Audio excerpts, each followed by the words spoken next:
What's up mga garon?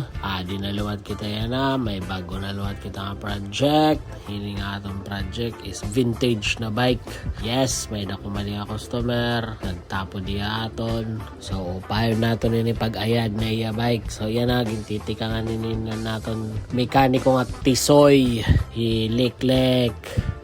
Ginwiwil alignment niya, tas ginbalyuan namon in spokes kay magtaoy na indoro. Tapos amon gya pinigin baklas tanan anya cogs mataoy naghapon. So amon gyapon gin degrees king gamitan namon in Team Tisoy degreaser. Alright, kung mapalit ka mong Team Tisoy degreaser, pakadila ka mo shop mga garon. Adila kami didi Hamay Avenida Veteranos sa Tubangan Hotel Consuelo. Tag 99 pesos lang niya mga garon. Oo, tas may danap kita magic gatas sa garon pampaingat it iyo bike.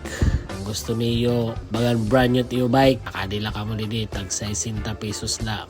So amo na ito nahumanan pag wheel alignment gingawas na niya garon. So i-check na ito niya kung tadong na ba, nakanibil na ba ang iya wheel set. So okay na. So yan na, iya gin-check gyapon ang front.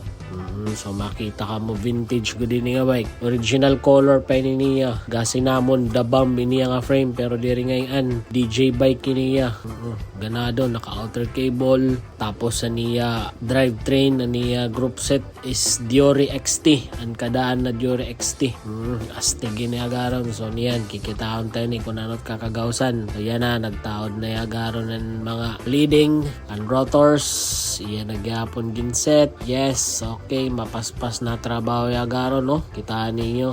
So gintaod nagyapan naton ginlimpyan na cogs, ginupay nagyapito niya.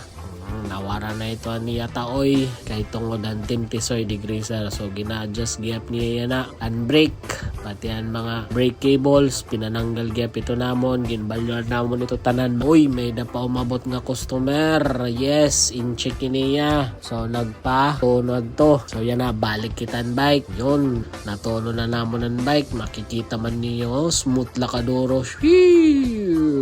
Diori XT Aniya RD and then iya mga drivetrain is Shimano Diori XT vintage kadoro. Flex nato na nga bike. Hey, yun ang ganda ng kinalabasan mga garon parang bago ulit na maraming gasgas. Pero astigin ni na bike. Kung nagbabaligyan ni ma'am, papaliton ko na iya bike. Sure ako. Kay panalagsa na lang nga bike. Kaya na, makitaan naton. Maupay niging re-restorehin maupay. Pag ma-restore ni, astigin niya. So, kung gusto niyo magpa-overall mga garon, bisita lang mo nga dihamon bike shop. Nga diha Team Tisoy Bike Shop at Tubangan ni Hotel Consuelo, may Avenida Veteranos, sapit kamit CNA Pharmacy. Or i-chat tamon Facebook page Team Tisoy MTB Bikers. Salamat madamo. Follow kamo mga garon.